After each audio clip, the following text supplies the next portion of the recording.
মাত্র ভক্তের হৃদয়ে ভগবৎ স্বরূপে ভগবান রূপে তিনি পূর্ণ স্বরূপে ধরালেন।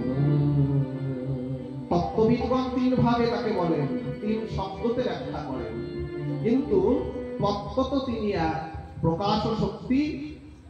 তোমাকে যেতে হবে যিনি তোমাকে বেশি খবর দেবে। মনের কাছে খবরটা নিলে তুমি সম্পূর্ণ খবরটা পেলে।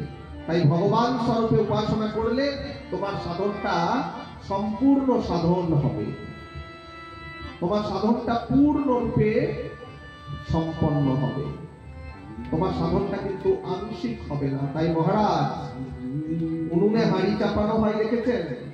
উনুনে হাঁড়ি চাপিয়ে যখন ভাত রান্না হয়, পিতলের হাঁড়িটা উনানের উপর চাপানো হয় আর সেই হাঁড়ির ভেতরে জল দেওয়া হয়।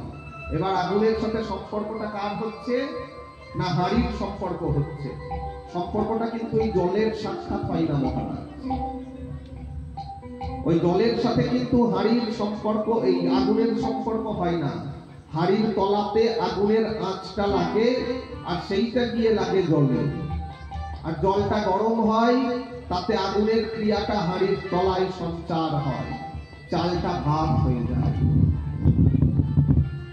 এই যেমন আগুনের তাপটা হাঁড়িকে ধরলো, হাঁড়ি থেকে জলে ধরলো, জল থেকে চালে ধরলো, চালটা ফুটে ভাত হলো, তেমনি এই দেহের কষ্টটা ইন্দ্রিয়ে যাবে।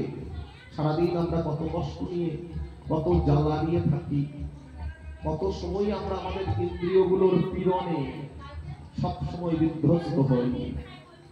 এই কষ্টটা যখন ইন্দ্রিয়ে যাবে, ইন্দ্রিয়ের কষ্টটা মনে যাবে, আর মনের কষ্টটা বুদ্ধিতে যাবে, তাহলে বুদ্ধির কষ্টটা আত্মাতে কেন যাবে না?